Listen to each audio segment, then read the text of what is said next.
백훈종의 전지적 비트코인 시점. 네, 여러분 반갑습니다. 이번 시간에는요, 이제 제가 드디어 비트코인을 깨닫게 된 순간에 대해서 좀 말씀을 드려보려고 하는데요. 저는 참 복잡하다는 길을 거쳤습니다. 코인원 거래소에 입사해서 그 다음에 창업까지 하게 되고, 창업한 이후에도 회사에서 알트코인을 다루지 않았던 건 아니에요. 저희 서비스에서. 저는 서서히 이제 비트코인 맥시멀리스트로 점점 전향을 하게 됐지만, 회사를 저 혼자 만든 건 아니기 때문에 알트코인을 많이 다뤘었고요. 다만 이제 지금 하고 있는 스매시파이 같은 경우에는 굉장히 비트코인에 포커스된 그런 서비스를 하고 있습니다.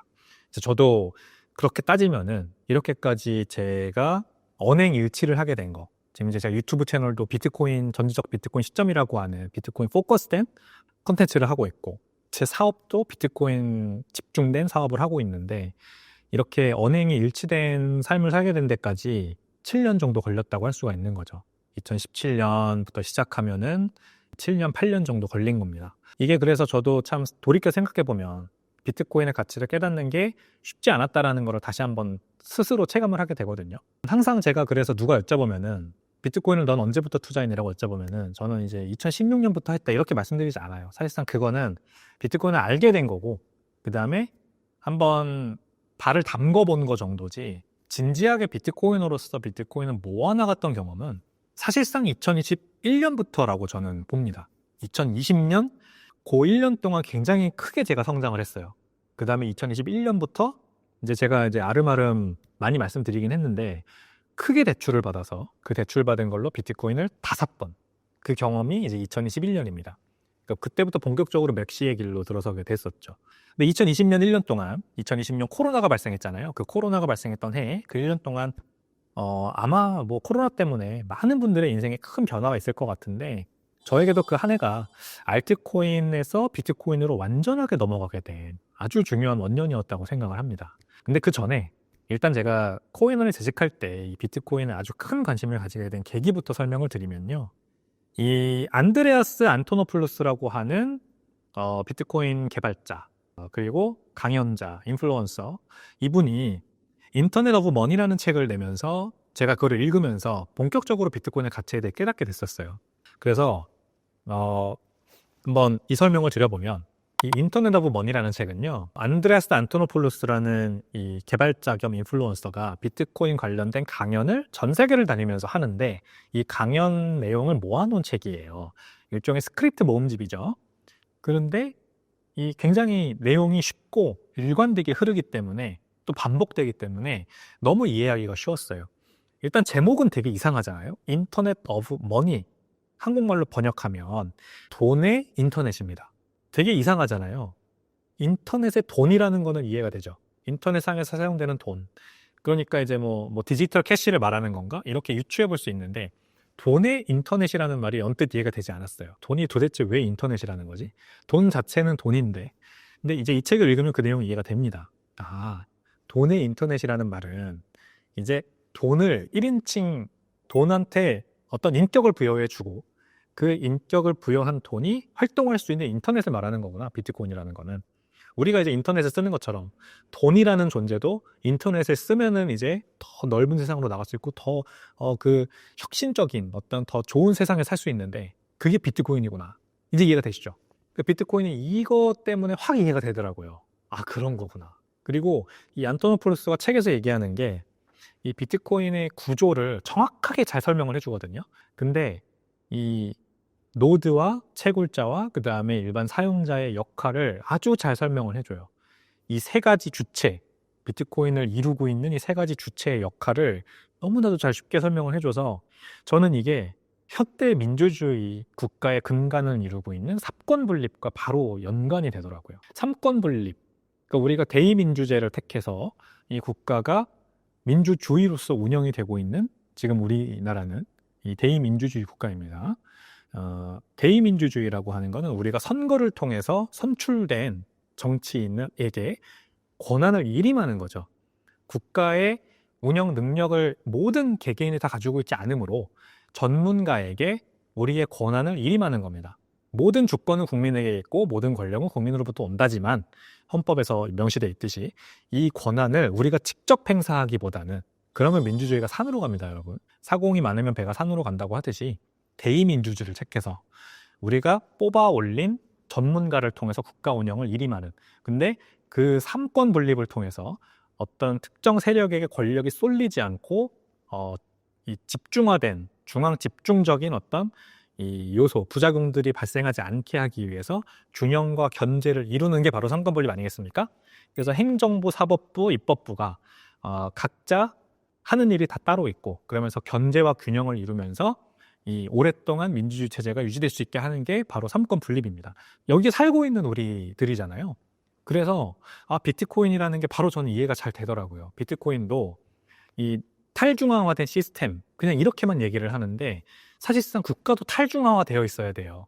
국가가 어떤 특정 한 명의 권력자에게 잡아 돌려주면 그건 독재지 않습니까? 그게 한 명이 아니라 하나의 정당이어도 마찬가지고, 예? 사실상 중국이 CCP, 중국 공산당 하나 독재, 일당 독재 국가인 거잖아요. 그래서 지금 좀 고생을 하고 있죠. 저는 그래서라고 생각을 합니다.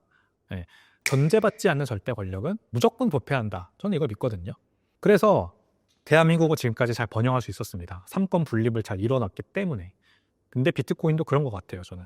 비트코인도 노드, 풀노드라고 하는 이 블록을 검증하고 모든 다른 노드들에게 전파하는 역할을 하는 그 노드 역할이 따로 있고요. 그 다음에 채굴노드라고 하는 채굴자의 역할이 또 따로 있어요. 그리고 이들과 상관없이 그냥 비트코인을 투자하고 보유하고 그냥 비트코인 생태계에 기여하는 이런 일반 투자자들, 일반인들의 역할도 따로 있습니다. 뭐 여기에서 한 단계 더 나가면은 이제 개발자들의 역할이 따로 있죠. 이 비트코인의 코어 개발자라고 하는, 비트코인은 오픈소스 프로토콜이기 때문에 코드가 다 개방되어 있고, 그렇기 때문에 누구든, 개발 능력이 있는 누구든 이 코드를 활용해서 개선 제안을 할 수가 있거든요. 그래서 오픈소스 프로토콜에 기여하는 오픈소스 개발자들, 이것도 저는 결국 일반인들이라고 다 그냥 묶어서 얘기를 하는 거예요. 그냥 비트코인에 투자하는 사람도 일반인이고, 비트코인 생태계에 기여하는 이 오픈소스 개발자들도 역시 일반인들인 거죠. 직접 채굴이나 노드를 하고 있지 않다고 생각을 한다면. 뭐 그렇기 때문에 이 세 가지 주체가 적절한 견제와 균형을 이루면서 비트코인 프로토콜을 유지해 나가는 겁니다. 어떻게 하냐? 이 비트코인 채굴 노드들은 인센티브가 발생을 하죠. 비트코인을 채굴해서 이 비트코인을 팔면 돈을 벌 수 있다라고 하는 인센티브죠. 경제적 인센티브가 존재를 합니다. 그러므로 적극적으로 채굴을 하려고 하죠. 그러면은 적극적으로 채굴을 하다 보면 약간 이 새치기를 하고 싶은 생각도 들지 않을까요? 좀 사기를 치고 싶고. 그래서 이 51% 어택이라는 말이 여기서 이제 들어오는 겁니다. 이 채굴자가 더 큰 채굴 이 해시 파워를 활용해서 남들보다 더 많은 압도적인 양의 전력과 컴퓨팅 소스를 투입을 하면 이제 모든 채굴자보다 앞서서 블록을 생성할 수 있게 된다. 그러므로 이 비트코인이 하나의 채굴자한테 모두 이 채굴 보상을 다 나눠주게 된다. 이렇게 되는 겁니다. 근데 이런 어떤 사기 행위잖아요. 사기 행위. 프로토콜의 규칙을 위배하는 사기 행위는 그 반대편에 있는 풀노드라고 하는 사람들에게 거절당할 가능성이 있기 때문에 그렇게 못하는 겁니다. 그렇게 하면은 이 블록을 처리 안 해주면 그만이거든요. 이 풀노드들은 그럼 누구냐? 그냥 일반 개인입니다. 왜냐하면 풀노드들은 누구나도 쉽게 이 풀노드에 참여할 수 있거든요. 저도 저희 집에 풀노드를 한 대의 기계를 돌리고 있습니다. 비용도 얼마 들지도 않고 굉장히 쉽게 뭐 내가 원할 때 들어가고 내가 원할 때 나올 수 있어요. 채굴이라는 건 굉장히 반대로 굉장히 이 캐피탈 인텐시브한, 그러니까 자본 집약적인 산업이기 때문에 큰 규모의 자본 투자가 들어가고 거기에서 발을 빼는 순간 그냥 망하는 거예요. 사실상. 포기하고 나오는 거죠. 근데 노드는 그냥 내가 원할 때 아무 때나 들어갈 수 있고 빠져나올 수 있기 때문에 접근성이 굉장히 낮습니다. 그래서 누구나 될 수 있고, 그렇기 때문에 아주 많은 사람들이 노드 클러스터를 구성하고 있는 거죠. 그래서 채굴자가 어떤 잘못된 행위를 하면 이 풀 노드들이 합심을 해서 이 채굴자가 생성한 블록은 사기다, 이거는 비트코인을 전복하려는 시도다라고 하면서 그 블록을 거부할 수 있습니다. 그러면은 이 채굴자들은 어떻게 돼요? 이 블록을 생성하기 위해서 투입한 모든 전기와 비용으로 날려버려야 되는 겁니다. 비트코인 채굴은 하나도 못 받고. 그러므로 이제 인센티브가 어떻게 워킹하는지 아시겠죠? 마치 사법부와 입법부와 행정부가 서로 견제를 하듯이 잘못된 행위를 하면은 처벌을 받기 때문에 잘못된 행위를 하지 않는, 그냥 채굴을 열심히 하게 되는 그런 네트워크의 어떤 선순환 효과로 빠져들어가는 거죠. 그리고 이제 일반 투자자들은 내가 아무리 많은 비트코인을 가져도 사실상 이 네트워크에 영향을 미칠 수 있는 영향력 자체는 굉장히 제한적입니다. 한 주에 한 표를 넣는 현대 그 주식회사 시스템과는 다르게 내가 아무리 많은 비트코인을 가져도 비트코인 네트워크에 행사할 수 있는 표는 딱 한 표입니다. 그냥 내가 한 사람으로서 한 표. 그렇기 때문에 이 비트코인을 많이 가지게 되는 거는 큰 영향이 없는 거고, 비트코인 프로토콜의 어떤 규칙 자체에. 그 다음에 내가 개발자라. 내 개발자예요. 내 개발자면은 이제 오픈소스니까 내가 원하는 대로 막 코딩을 해가지고 바꿔가지고 마치 비트코인을 바꿀 수 있을 것 같죠? 그렇게도 안 됩니다. 왜 안 되냐? 제한을 한다. 비트코인의 코드 변경을 제한을 한다. 비트코인 임프로브먼트 프로포절이라는 걸 통해서 제한을 하는 거거든요. 그러면은 이 제한된 거를 또 채굴자들과 노드들이 투표를 통해서 정해요. 중다수결 투표를 합니다. 우리나라처럼 그냥 다수결 투표를 해서 대통령이나 아니면 국회의원이 선출되는 그런 구조가 아니라 중다수결, 과반에서 과반 이상이 동의를 해야 해당 그 코드 개선 제한, 코드 변경 제한이 통과되는 식으로 압도적인 표를 얻어야만 제한이 통과되는, 그게 규칙입니다.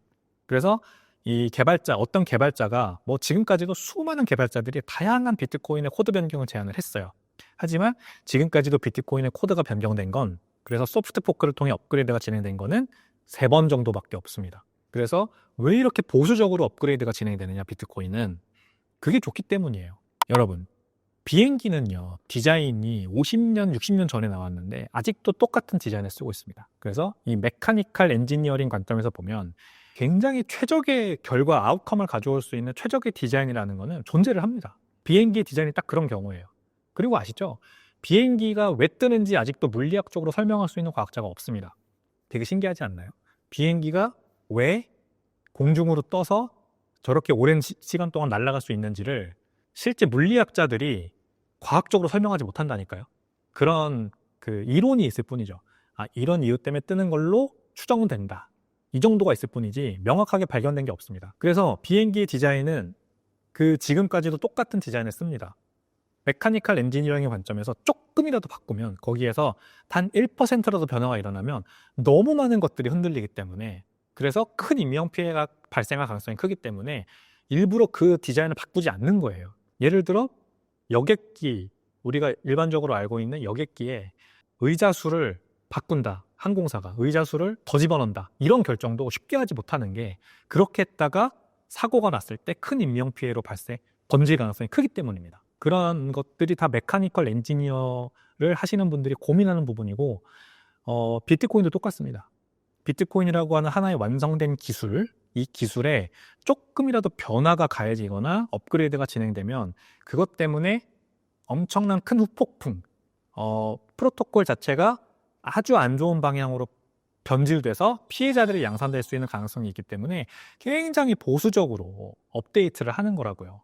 저는 국가도 똑같이 운영돼야 된다고 생각합니다. 국가도 그렇게 운영되고 있습니다.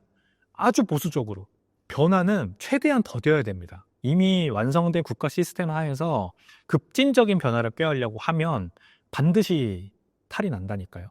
그래서 견제를 하는 겁니다. 입법부가 막 새로운 법안들을 막 들이밀 때 행정부가 거부권을 행사하기도 하고, 또는 행정부가 뭔가를 막 추진하려고 할 때 국회에서 견제를 하기도 하고, 여기에서 이제 범법행위나 불법행위들이 막 발생하면은 사법부에서 감옥에 가두거나 아니면은 뭐 벌금을 매기는 식으로 벌을 내리기도 하고, 이게 바로 이 국가가 운영되는 시스템이에요. 견제와 균형이 없으면 산으로 갑니다. 엄청나게 보수적으로 운영이 돼야만 하는 거예요. 원래 그렇습니다. 원래. 자, 그래서 비트코인은 굉장히 이 세 개의 세력이 균형추를 이루면서 잘 운영이 되고 있는데, 저는 이 근대, 중세, 봉건주의가 끝나고 그 다음에 냉전 체제 때, 소련과 미국이 싸웠던 냉전 체제 때 공산주의가 몰락을 하면서 자유민주주의 체제가 서방 국가들과 그리고 아시아 국가들에 정착을 하고, 이렇게 우리나라처럼 몇십 년이 안 되는 기간 안에 민주화와 산업화를 동시에 이뤄서 전 세계 10위권의 경제대국으로 성장한 케이스가 나오는, 이런 위대한 케이스들을 생각을 해보면서 이 삼권 분립, 지금 이제 우리가 쓰고 있는 대의민주제와 삼권 분립이라고 하는 체제가 얼마나 좋은 시스템인지를 그냥 저는 직감적으로 알게 됐었어요. 그래서 비트코인이 저는 너무나도 매력적이었던 겁니다. 비트코인과 다른 나머지 알트코인들은 이런 시스템이 없더라고요. 비탈릭 부테린으로 대변되는 이더리움이라고 하는 알트코인은 굉장히 비슷한 정도까지 다다를 수 있었는데, 다다를 수 있었다고 아주 많이 양보해 생각할 수 있는데, 그 머지라고 하는 업데이트를 통해서 POS 기반으로 전환을 하면서 이 난이도 폭탄 날려서 지금 그 이더리움에 존재했던 채굴자들을 다 쫓아내고, 그 다음에 이 이더리움을 많이 가지고 있는 대량 보유자들일수록 더 많은 영향력을 네트워크 행사할 수 있는 그런 마치 현대 주식회사 같은 느낌으로 갔죠. 제가 이제 주식회사와 비슷한 구조라고 말한 거는 아주 많이 양보한 겁니다. 주식회사에 비하면 사실상 되게 보잘것없고 쓸모없는 시스템이죠. 왜냐면 주식회사는 그게 어떤 국가든 상법을 따릅니다. 그래서 컴플라이언스 조건들이 굉장히 까다롭고, 상장사라고 하면은 매 분기마다 어마어마한 종류의 정보 공개를 해야 돼요. 모든 걸 다 공개해야 됩니다. 대주주가 누군지, 이 대주주가 주식을 팔았는지 샀는지, 그리고 이 회사 안에서 뭐 연봉 10억 원 이상을 받은 직원은 누군지 그 이름까지도 다 공개됩니다. 모든 게 공개. 그게 상법에, 자본시장법에 다 마련돼 있어요. 근데 이더리움 그런 거 없어요. 아무런 제한도 없이 사실상 한 명의 독재자가 그냥 군림하는 주식회사 형태의 시스템을 띄고 있으면서 아무것도 공개하는 게 없습니다. 자기 마음대로입니다. 그렇기 때문에 이게 주식회사 비슷한 구조다, POS가 라고 하는 거는 상당히 제가 말하자면은 양보한 표현이고요. 나머지 알트코인들도 다 마찬가지입니다. 창시자가 존재하고 창업자가 존재하고 그냥 이 사람들이 자기들 마음대로 의사결정을 하는 구조. 그래서 이렇게 이 자유와 번영을 누려온 현대 이 근대 민주주의, 자본주의 체제와는 아주 다른 그런 형태로 만들어진 그런 알트코인들이 저는 굉장히 이 제한이 많다고 봤고요. 그렇기 때문에 더 비트코인에 관심을 가지게 됐던 거죠. 참 재밌지 않습니까, 여러분? 이런 얘기 하시는 분들이 주변에 있었는지 모르겠네요. 저는 아무튼 대학교 때부터 이런 정치 체계, 이런 어떤 국가는 어떻게 성공하고 흥망성쇠의 길을 걷는가, 우리는 지금 어떻게 이런 대번영의 시대에 살 수 있게 되었나, 좀 더 집중적으로 말하자면은 우리 대한민국은 어떻게 성공할 수 있었나에 대해 큰 관심을 가지고 있었기 때문에, 그렇기 때문에 비트코인에 더 관심을 가지게 됐던 겁니다. 그리고 두 번째로는 이 절대 권력은 반드시 두 번째로는 사이페디나무스라고 하는 사람이 쓴 비트코인 스탠다드라는 책이 있죠. 이제 그걸 읽으면서 좀 더 비트코인에 대한 관심이 커졌습니다. 더 믿음이 굳건해졌습니다. 왜냐하면 이 돈의 역사에 대해서 알게 됐거든요. 그리고 경화와 연화라는 게 있다는 걸 알게 됐습니다. 아, 돈이라는 게 경화라는 게 있었구나. 지금 우리가 살고 있는 세상에서는 이렇게 중앙은행이 화폐를 발행하고 적절하게 화폐량 공급량을 조정하고 뭐 기준금리를 통해서 유동성을 풀고 줄이고 하는 게 너무나 당연했잖아요. 너무 당연하죠?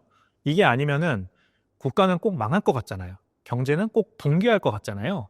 근데 사실상 그렇지 않다는 걸 알게 된 겁니다. 사이페디나무스의 이 비트코인 스탠다드라는 책에 그 내용이 나옵니다. 그리고 알고 보니까 제가 굉장히 경제학에 또 심취했던 사람인데, 제가 공부했던 이 고정경제학, 그 하이에크로 대변되는 이 오스트리아 학파가 주장했던 고정경제학이 딱 그 내용이더라고요. 그러니까 이 통합팽창주의는 틀렸다. 국가가 화폐 발행을 독점하고 자기가 원할 때 돈을 마음대로 발행하게 하는 이런 국가 주도의 통합팽창주의는 틀렸다. 돈도 시장에서 경쟁해야 된다, 민간화폐로서 라고 했던 그 미제스 하이에크 로스바드의 사상이 옳았구나라는 거를 저는 이 비트코인의 등장을 통해서 또 연결을 지을 수가 있었던 겁니다. 아, 비트코인이 그래서 탄생한 거구나. 대체제로서, 통합팽창주의의 대체제로서, 현대화폐 이론이라고 하는 말도 안 되는 그 이론들, 지금 몇 번이나 벌써 틀린 게 증명됐던, 근데 아직도 대학교에서는 경제학을 그렇게 가르치죠. 그러니까 인플레이션이 발생한다. 그러면 사람들이 소비를 안 한다. 그러니까 인플레이션을 잡아야 된다. 또는 반대로 소비가 발생 안 한다. 그러면은 고물가 때문이다. 물가를 잡아야 된다. 이런 식으로 의사결정을 하는 이런, 다 틀렸죠. 이거 다 부정당했죠. 왜? 스태그플레이션은 그럼 왜 발생하는데? 지금 인플레이션 높잖아요. 근데 실업률은 왜 이렇게 낮은데? 사람들 돈 여전히 잘 쓰잖아요. 왜 이렇게 왜 그러는 거지? 이거를 하나도 설명 못하는 게 현대 경제학이에요. 근데 이걸 아직도 맞다고 대학교에서 가르치고 있는 거, 이거 다 틀렸다. 그래서 뭐 화폐의 가치는 뭐 일정해야 되니까 국가가 다 화폐 발행을 주도해야 되고 독점해야 되고, 그 다음에 이자율도 결정할 수 있어야 되고, 이런 거 사실상 다 틀린 거 아닌가, 그거에 대한 반대급부에서 그래서 비트코인이 등장한 거 아닌가라는 생각을 하게 된 겁니다. 민간화폐, 원래 돈은 민간화폐였다는 거죠. 원래 돈은 금이었어요. 금. 그게 아니었던 곳에서는 쌀가마니, 뭐 소, 돼지, 닭, 이런 가축, 그 다음에 좀 팬시하게 화폐를 만들었던 곳들은 구슬 같은 거를 화폐로 쓰기도 했고요. 조개 껍질을 쓰기도 했습니다. 지금도 저기 뭐 남미 어느 나라에 가면은 금가루를 가지고 그냥 화폐처럼 쓰는 그런 그 국가도 있다고 해요. 왜냐면 그 나라 돈의 가치가 워낙에 하락을 해서. 자, 이런 거를 보면 비트코인의 가치가 명확해집니다. 비트코인의 역할이 명확해집니다. 돈으로서 세상에 등장한 게 맞다. 그리고 앞서 소개한 인터넷 오브 머니라는 책에서 설명한 돈의 인터넷과 접목을 시켜보면 인터넷이 이렇게 모든 정보의 바다가 되어 있는데 여기에서 아직 돈은 실제로 움직이지 않고 있구나.